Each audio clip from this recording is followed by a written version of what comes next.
नमस्ते दोस्तों। क्या आपने कभी ऐसी सिचुएशन में खुद को पाया है जहां आपका गुस्सा, चिढ़ या इमोशंस आपको पूरी तरह कंट्रोल करने लगे? शायद आपने किसी की बात पर तुरंत रिएक्ट कर दिया और बाद में पछताया कि काश आपने थोड़ा ठंडे दिमाग से सोचा होता। या फिर आपने सोचा हो कि क्या कोई तरीका है जिससे आप अपने इमोशंस को मैनेज कर सकें और हर सिचुएशन में शांति और समझदारी के साथ रिस्पॉन्ड कर सकें। अगर ये सवाल आपके दिमाग में घूम रहे हैं तो आज का वीडियो आपके लिए एक गेम चेंजर साबित होने वाला है। आज हम बात करेंगे the power of not reacting, how to control your emotions किताब के बारे में, जिसे श्री स्वाति ने लिखा है। ये किताब आपको सिखाती है कि आप अपने इमोशंस को मास्टर कैसे कर सकते हैं ताकि आप अपनी रिलेशनशिप्स, करियर और पर्सनल ग्रोथ को नेक्स्ट लेवल पर ले जा सकें। तो तैयार हैं एक ऐसी जर्नी पर चलने के लिए जो आपकी लाइफ को ट्रांसफॉर्म कर सकती है? सबसे पहले आइए समझते हैं कि ये किताब इतनी खास क्यों है। श्री स्वाति ने the power of not reacting में इमोशनल इंटेलिजेंस, माइंडफुलनेस और रेजिलियंस के कॉन्सेप्ट्स को इतने सिंपल और प्रैक्टिकल तरीके से एक्सप्लेन किया है कि कोई भी इंसान इसे पढ़कर अपनी लाइफ में बदलाव ला सकता है। ये किताब सिर्फ थ्योरी नहीं देती, बल्कि हर चैप्टर में ऐसे टूल्स और एक्सरसाइजेज हैं जो आपको तुरंत अप्लाई करने के लिए प्रेरित करते हैं। लेखक का मानना है कि हमारी लाइफ में ज़्यादातर प्रॉब्लम्स, चाहे वो रिलेशनशिप्स में कॉन्फ्लिक्ट्स हों, वर्क प्लेस पर स्ट्रेस हो या पर्सनल डाउट्स हों, इसलिए होती हैं क्योंकि हम अपने इमोशंस के सामने तुरंत रिएक्ट कर देते हैं। लेकिन अगर हम रिएक्ट करने की बजाय रिस्पॉन्ड करना सीख लें तो हम अपनी लाइफ को ज़्यादा कंट्रोल्ड, जॉयफुल और पर्पसफुल बना सकते हैं। आप शायद सोच रहे होंगे कि रिएक्ट न करना इतना ज़रूरी क्यों है। हम तो इंसान हैं, इमोशंस तो होंगे ही। और ये सच है, इमोशंस हमारी लाइफ का नेचुरल पार्ट है। गुस्सा, दुख, खुशी, फ्रस्ट्रेशन, ये सब हमें इंसान बनाते हैं। लेकिन प्रॉब्लम तब शुरू होती है जब हम इन इमोशंस को अपने दिमाग और बिहेवियर पर हावी होने देते हैं। श्री स्वाति कहती हैं कि रिएक्ट करना एक ऑटोमेटिक रिस्पॉन्स है जो अक्सर बिना सोचे समझे होता है। जैसे अगर आपका बॉस आपको मीटिंग में कुछ तीखा कह दे तो आप तुरंत जवाब में कुछ कह सकते हैं जो बाद में आपको पछतावा दे। या अगर आपका पार्टनर कुछ ऐसा कहे जो आपको हर्ट करता है तो आप गुस्से में कुछ ऐसा बोल सकते हैं जो आपकी रिलेशनशिप को और ख़राब कर दे। लेकिन अगर आप उस पल में रुककर अपने इमोशंस को समझकर रिस्पॉन्ड करते हैं तो नतीजा बिल्कुल अलग हो सकता है। इस किताब का कोर मैसेज यही है कि नॉट रिएक्टिंग का मतलब अपने इमोशंस को दबाना नहीं, बल्कि उन्हें समझना और उनके साथ वाइजली डील करना है। श्री स्वाति इस कॉन्सेप्ट को समझाने के लिए एक पावरफुल स्टोरी शेयर करती हैं। एक इंसान था जिसका नाम राहुल था। राहुल एक सक्सेसफुल प्रोफेशनल था, लेकिन उसकी लाइफ में एक प्रॉब्लम थी। वो हर छोटी बड़ी बात पर गुस्सा हो जाता था। चाहे वो ऑफिस में अपने को वर्कर्स की क्रिटिसिज्म हो या घर पर अपने बच्चों का नॉटी बिहेवियर, वो तुरंत रिएक्ट कर देता था।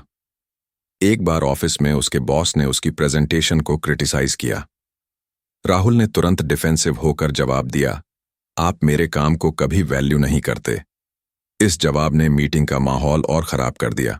घर पर भी जब उसका बेटा होमवर्क न करने की जिद करता तो वो चिल्लाने लगता, तुम हमेशा ऐसा क्यों करते हो? इसका नतीजा ये हुआ कि उसकी रिलेशनशिप्स खराब हो रही थीं। उसका स्ट्रेस लेवल हमेशा हाई रहता था और वो अपनी लाइफ में स्टक फील करने लगा था। फिर एक दिन उसे एक दोस्त ने माइंडफुलनेस के बारे में बताया। राहुल ने the power of not reacting किताब पढ़ी और उसने माइंडफुलनेस प्रैक्टिस शुरू की। उसने सीखा कि हर बार रिएक्ट करने की बजाय वो एक पल रुककर अपने इमोशंस को ऑब्जर्व कर सकता है। उसने डीप ब्रीदिंग, मेडिटेशन और जर्नलिंग जैसी टेक्निक्स अपनाई। धीरे धीरे उसकी लाइफ बदलने लगी। उसकी रिलेशनशिप्स बेहतर हुईं, उसका कॉन्फिडेंस बढ़ा और वो ज्यादा शांत और फोकस्ड रहने लगा। एक बार जब उसका बॉस फिर से उसकी प्रेजेंटेशन पर सवाल उठाने लगा तो उसने तुरंत जवाब देने की बजाय एक डीप ब्रीथ ली और कहा, मैं आपके फीडबैक की वैल्यू करता हूं। क्या आप मुझे बता सकते हैं कि इसे और बेहतर कैसे किया जा सकता है?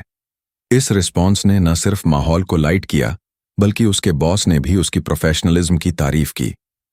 ये स्टोरी हमें दिखाती है कि रिएक्ट न करने की ताकत कितनी ट्रांसफॉर्मेटिव हो सकती है। राहुल की स्टोरी हमें यह भी सिखाती है कि इमोशंस को कंट्रोल करना कोई जादू नहीं है। ये एक स्किल है जो प्रैक्टिस के साथ डेवलप की जा सकती है। श्री स्वाति कहती हैं कि इमोशंस को कंट्रोल करने का पहला स्टेप है उनकी साइंस को समझना। हमारे दिमाग में एक हिस्सा होता है जिसे एमिगडाला कहते हैं। ये हमारा फाइट और फ्लाइट रिस्पॉन्स कंट्रोल करता है। जब हमें कोई थ्रेट फील होता है, चाहे वो कोई इंसल्ट हो, क्रिटिसिज्म हो या कोई अनएक्सपेक्टेड सिचुएशन, तो एमिगडाला तुरंत एक्टिवेट हो जाता है और हमें रिएक्ट करने के लिए पुश करता है। जैसे अगर कोई ड्राइवर आपके सामने गलत तरीके से गाड़ी काट दे, तो आपका एमिगडाला तुरंत आपको हॉर्न बजाने या चिल्लाने के लिए प्रेरित करता है। लेकिन हमारा प्रीफ्रंटल कॉर्टेक्स, जो दिमाग का रीजनिंग और डिसीजन मेकिंग पार्ट है, हमें रुककर सोचने की ताकत देता है। श्री स्वाति बताती हैं कि माइंडफुलनेस प्रैक्टिसेस के जरिए हम अपने प्रीफ्रंटल कॉर्टेक्स को स्ट्रॉन्ग कर सकते हैं ताकि एमिगडाला की ऑटोमेटिक रिएक्शंस को ओवरराइड कर सकें। तो माइंडफुलनेस क्या है? ये एक ऐसी प्रैक्टिस है जहां आप अपने थॉट्स और इमोशंस को बिना जजमेंट के ऑब्जर्व करते हैं। उदाहरण के लिए, मान लीजिए आप ट्रैफिक में फंस गए हैं और आपको बहुत गुस्सा आ रहा है। आपका पहला रिएक्शन शायद गाली देना या स्टीयरिंग व्हील पर मुक्का मारना हो, लेकिन माइंडफुलनेस का मतलब है कि आप उस गुस्से को फील करें, उसे रिकॉग्नाइज करें, लेकिन उसे अपने बिहेवियर पर हावी न होने दें। आप अपने आप से कह सकते हैं, हाँ, मैं गुस्सा फील कर रहा हूं, लेकिन ये गुस्सा मेरी रियलिटी नहीं है, ये बस एक टेम्परेरी फीलिंग है। श्री स्वाति कहती हैं कि माइंडफुलनेस आपको अपने इमोशंस और अपने रिस्पॉन्स के बीच एक गैप क्रिएट करने की ताकत देती है, और यही गैप है जो आपको रिएक्ट करने की बजाय रिस्पॉन्ड करने की आज़ादी देता है। इस किताब में कई प्रैक्टिकल टूल्स दिए गए हैं जो इस गैप को क्रिएट करने में मदद करते हैं। एक टूल है पॉज एंड ब्रीथ टेक्निक। ये बहुत सिंपल है लेकिन बहुत पावरफुल। जब भी आपको लगे कि आप किसी सिचुएशन में रिएक्ट करने वाले हैं, तो बस एक पल रुकें, 3 डीप ब्रीथ्स लें। हर ब्रीथ के साथ अपने शरीर को रिलैक्स होने दें। इनहेल करें और सोचें कि आप शांति को अपने अंदर ले रहे हैं। एक्सहेल करें और सोचें कि आप स्ट्रेस को बाहर निकाल रहे हैं। ये छोटा सा स्टेप आपके दिमाग को उस ऑटोमेटिक रिएक्शन से बाहर निकालता है और आपको सोचने का टाइम देता है। श्री स्वाति एक स्टोरी शेयर करती हैं कि कैसे एक मैनेजर ने इस टेक्निक का यूज करके अपने ऑफिस की मीटिंग्स में बेहतर रिस्पॉन्स देना शुरू किया। पहले वो हर बार अपने टीम मेंबर्स की क्रिटिसिज्म पर गुस्सा हो जाता था। जैसे अगर कोई मेंबर कहता कि उसकी स्ट्रैटेजी काम नहीं कर रही, तो वो तुरंत डिफेंसिव हो जाता और बहस शुरू कर देता। लेकिन जब उसने पॉज एंड ब्रीथ टेक्निक अपनाई, तो वो शांत रहकर प्रॉब्लम्स को सॉल्व करने लगा। वो कहता, ठीक है, तुम्हारा पॉइंट वाजिब है, आइए इसे और डिटेल में डिस्कस करें। नतीजा, उसकी टीम ने उसे ज्यादा रिस्पेक्ट देना शुरू किया और उसका वर्क प्लेस ज्यादा प्रोडक्टिव हो गया। वो इस टेक्निक को और डिटेल में एक्सप्लेन करती हैं। मान लीजिए आप अपने पार्टनर के साथ डिस्कशन कर रहे हैं और वो कुछ ऐसा कहते हैं जो आपको हर्ट करता है। आपका पहला रिएक्शन शायद गुस्सा दिखाना या डिफेंसिव होना हो। जैसे अगर आपका पार्टनर कहे, तुम हमेशा अपने काम में बिजी रहते हो, मेरे लिए टाइम नहीं निकालते, तो आप तुरंत जवाब दे सकते हैं, मैं तो इतनी मेहनत तुम्हारे लिए ही कर रहा हूं। लेकिन अगर आप उस पल में रुककर 3 डीप ब्रीथ्स लें, तो आपका दिमाग शांत हो जाता है। आप अपने इमोशंस को ऑब्जर्व कर सकते हैं और ये डिसाइड कर सकते हैं कि आपका रिस्पॉन्स क्या होना चाहिए। शायद आप कहें, मैं समझता हूं कि तुम ऐसा क्यों फील कर रहे हो, मुझे ये बात हर्ट कर रही है, लेकिन मैं चाहता हूं कि हम इसे और डिटेल में बात करें। ये रिस्पॉन्स न सिर्फ कॉन्फ्लिक्ट को कम करता है, बल्कि आपकी रिलेशनशिप को भी स्ट्रॉन्ग करता है। श्री स्वाति एक और स्टोरी शेयर करती हैं कि कैसे एक पेरेंट ने इस टेक्निक का यूज करके अपने बच्चों के साथ रिलेशनशिप को इम्प्रूव किया। वो पेरेंट हर बार अपने बच्चे की जिद पर गुस्सा हो जाता था। जैसे अगर उसका बच्चा कहता, मुझे ये होमवर्क नहीं करना, तो वो तुरंत चिल्लाने लगता, तुम हमेशा बहाने बनाते हो। लेकिन जब उसने पॉज एंड ब्रीथ टेक्निक अपनाई, तो वो शांत रहने लगा। वो अपने बच्चे से कहता, ठीक है, मुझे समझाओ कि तुम्हें होमवर्क में क्या दिक्कत हो रही है। इसने न सिर्फ कॉन्फ्लिक्ट को कम किया, बल्कि उसके बच्चे ने भी उससे ज्यादा ओपनली बात करना शुरू कर दिया। एक और टूल है बबल शील्ड टेक्निक। ये एक विजुअलाइजेशन मेथड है जो खासकर उन लोगों के लिए यूजफुल है जो इमोशनली सेंसिटिव हैं। कल्पना करें कि आप एक ट्रांसपेरेंट बबल में हैं जो आपको नेगेटिव इमोशंस और एक्सटर्नल ट्रिगर्स से प्रोटेक्ट करता है। जब कोई आप पर चिल्लाता है या कुछ नेगेटिव कहता है तो आप इमेजिन करें कि वो शब्द उस बबल से टकराकर बाहर चले जाते हैं, वो आपके अंदर तक नहीं पहुंच पाते। श्री स्वाति एक स्टोरी शेयर करती हैं कि कैसे एक टीचर ने इस टेक्निक का यूज करके अपने स्टूडेंट्स के रूड बिहेवियर को हैंडल करना सीख लिया। पहले वो हर बार स्टूडेंट्स की बातों को दिल से लगा लेती थी। जैसे अगर कोई स्टूडेंट कहता आपका पढ़ाने का तरीका बोरिंग है तो वो सोचती कि शायद वो एक अच्छी टीचर नहीं है। लेकिन जब उसने बबल शील्ड टेक्निक अपनाई तो उसे एहसास हुआ कि स्टूडेंट्स का बिहेवियर उसकी वैल्यू को डिफाइन नहीं करता। वो ज्यादा कॉन्फिडेंट और शांत रहने लगी और उसका क्लासरूम मैनेजमेंट इंप्रूव हो गया। इस टेक्निक को और प्रैक्टिकल बनाने के लिए श्री स्वाति सुझाव देती हैं कि आप इसे हर सुबह प्रैक्टिस करें। बस 2 मिनट के लिए अपनी आंखें बंद करें और इमेजिन करें कि आप एक सेफ, प्रोटेक्टिव बबल में हैं। इस बबल में कोई भी नेगेटिविटी आपको टच नहीं कर सकती। आप इस विजुअलाइजेशन को अपने डेली रूटीन का हिस्सा बना सकते हैं, खासकर अगर आप ऐसे एनवायरनमेंट में काम करते हैं जहां बहुत सारा स्ट्रेस या क्रिटिसिज्म है। जैसे अगर आप एक कस्टमर सर्विस जॉब में हैं जहां आपको हर दिन गुस्साए कस्टमर्स से डील करना पड़ता है, तो ये टेक्निक आपके लिए लाइफ सेवर हो सकती है। श्री स्वाति एक स्टोरी शेयर करती हैं कि कैसे एक कस्टमर सर्विस रिप्रेजेंटेटिव ने इस टेक्निक का यूज करके अपने जॉब को ज्यादा मैनेजेबल बनाया। पहले वो हर कस्टमर की शिकायत को पर्सनली लेता था, लेकिन बबल शील्ड ने उसे इमोशनली स्ट्रांग बनाया। वो कहता, मैंने सीख लिया कि कस्टमर का गुस्सा के मेरे बारे में नहीं है, ये उनकी सिचुएशन है। इस किताब का एक और इम्पॉर्टेंट कॉन्सेप्ट है एम्पैथी डेवलप करना। श्री स्वाति कहती हैं कि जब हम दूसरों के पर्सपेक्टिव को समझने की कोशिश करते हैं तो हमारा गुस्सा और फ्रस्ट्रेशन ऑटोमेटिकली कम हो जाता है। उदाहरण के लिए, अगर आपका कोवर्कर आप पर गुस्सा करता है तो तुरंत रिएक्ट करने की बजाय सोचें कि शायद वो किसी स्ट्रेस से गुजर रहा है, शायद उसका दिन खराब रहा या उसे घर पर कोई प्रॉब्लम फेस करनी पड़ रही है। जब आप इस तरह एम्पैथी दिखाते हैं तो आपका रिस्पॉन्स ज्यादा काइंड और थॉटफुल होता है। श्री स्वाति एक एक्सरसाइज सुझाती हैं जिसे वो कहती हैं पर्सपेक्टिव स्विच। इसमें आपको किसी सिचुएशन में दूसरों के शूज में खुद को इमेजिन करना होता है।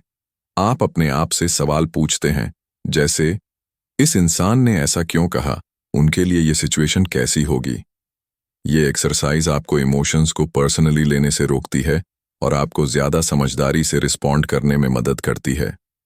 वो एक स्टोरी शेयर करती हैं कि कैसे एक मां ने इस टेक्निक का यूज करके अपनी टीनेज बेटी के साथ रिलेशनशिप को इम्प्रूव किया।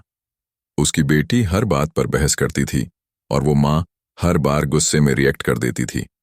जैसे अगर उसकी बेटी कहती, तुम मुझे कभी समझते नहीं, तो वो जवाब देती, तुम तो बस बहाने बनाती हो।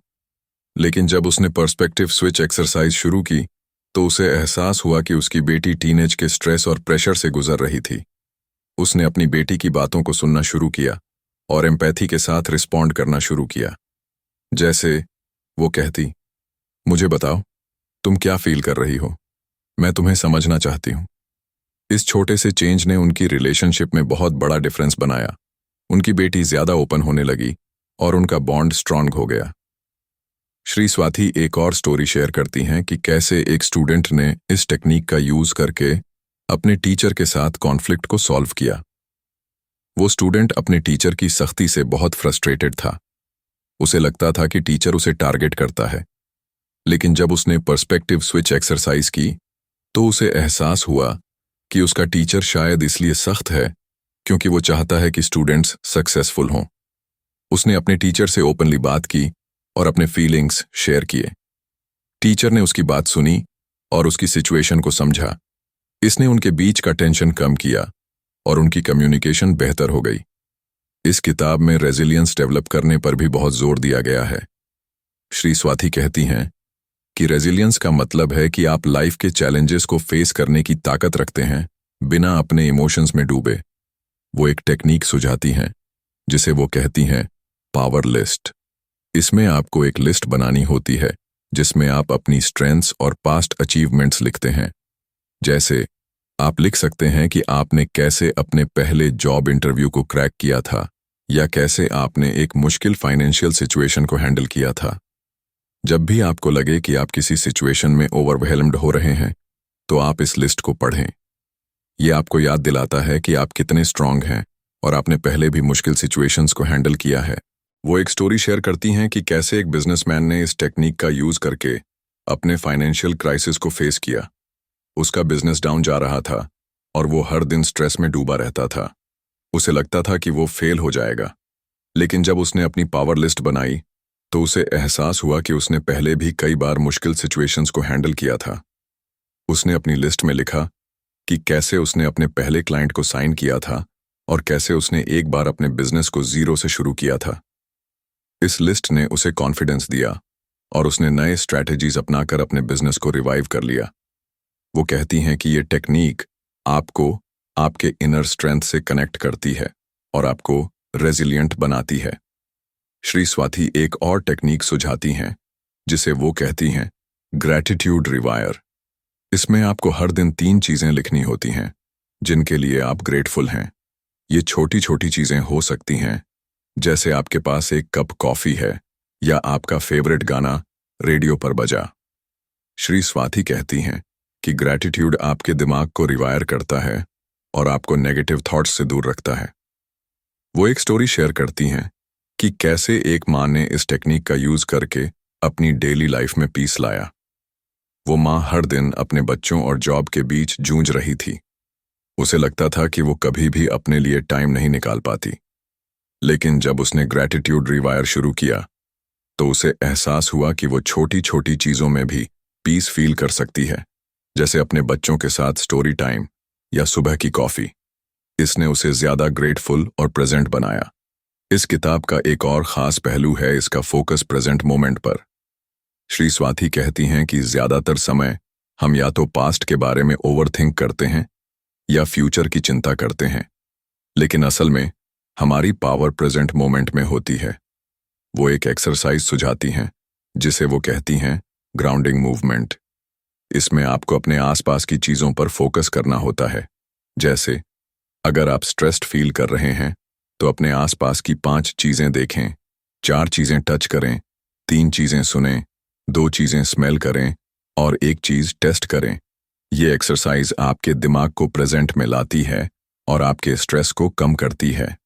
श्री स्वाति कहती हैं कि ये टेक्निक खासकर उन लोगों के लिए यूजफुल है जो एंग्जाइटी से डील कर रहे हैं। वो एक स्टोरी शेयर करती हैं कि कैसे एक स्टूडेंट ने इस टेक्निक का यूज करके अपनी एग्जाम एंग्जाइटी को मैनेज किया। वो स्टूडेंट हर बार एग्जाम्स के टाइम पैनिक कर जाता था। उसे लगता था कि वो फेल हो जाएगा, लेकिन जब उसने ग्राउंडिंग मूवमेंट प्रैक्टिस शुरू की तो वो एग्जाम हॉल में अपने आसपास की चीजों पर फोकस करने लगा। जैसे वो अपनी पेन की टेक्सचर को फील करता, अपने डेस्क की स्मेल को नोटिस करता और अपने आसपास की आवाजों को सुनता। इसने उसके दिमाग को शांत किया और उसका परफॉर्मेंस इंप्रूव हो गया। वो कहता था, मैंने सीख लिया कि मेरा स्ट्रेस मेरे दिमाग में है और मैं उसे कंट्रोल कर सकता हूं। इस किताब में एक चैप्टर है जो खास तौर पर वर्कप्लेस चैलेंजेस पर फोकस करता है। श्री स्वाति कहती हैं कि ऑफिस में ज्यादातर कॉन्फ्लिक्ट्स इसलिए होते हैं क्योंकि लोग इमोशनली रिएक्ट कर देते हैं। वो एक टेक्निक सुझाती हैं जिसे वो कहती हैं कूल हेड रिस्पॉन्स। इसमें आपको किसी भी क्रिटिकल सिचुएशन में तुरंत जवाब देने की बजाय 1 मिनट रुककर सोचना होता है। आप अपने आप से सवाल पूछते हैं, जैसे इस सिचुएशन में मेरा बेस्ट रिस्पॉन्स क्या हो सकता है। ये टेक्निक आपको ज्यादा प्रोफेशनल और स्ट्रैटेजिक बनाती है। वो एक स्टोरी शेयर करती हैं कि कैसे एक सेल्स पर्सन ने इस टेक्निक का यूज करके अपने क्लाइंट्स के साथ डीलिंग को इम्प्रूव किया। पहले वो हर बार क्लाइंट्स की डिमांड्स पर फ्रस्ट्रेट हो जाता था, लेकिन इस टेक्निक ने उसे शांत और कॉन्फिडेंट बनाया। वो कहता था, मैंने सीख लिया कि क्लाइंट का गुस्सा के मेरे बारे में नहीं है। अगर मैं शांत रहूं तो मैं बेहतर सॉल्यूशंस दे सकता हूं। श्री स्वाति एक और कॉन्सेप्ट शेयर करती हैं जिसे वो कहती हैं इमोशनल ऑल्केमी। इसका मतलब है कि आप अपने नेगेटिव इमोशंस को पॉजिटिव एनर्जी में ट्रांसफॉर्म कर सकते हैं। जैसे अगर आपको गुस्सा आ रहा है तो आप उस गुस्सा से को मोटिवेशन में बदल सकते हैं। वो एक एक्सरसाइज सुझाती हैं जिसे वो कहती हैं इमोशन रीफ्रेम।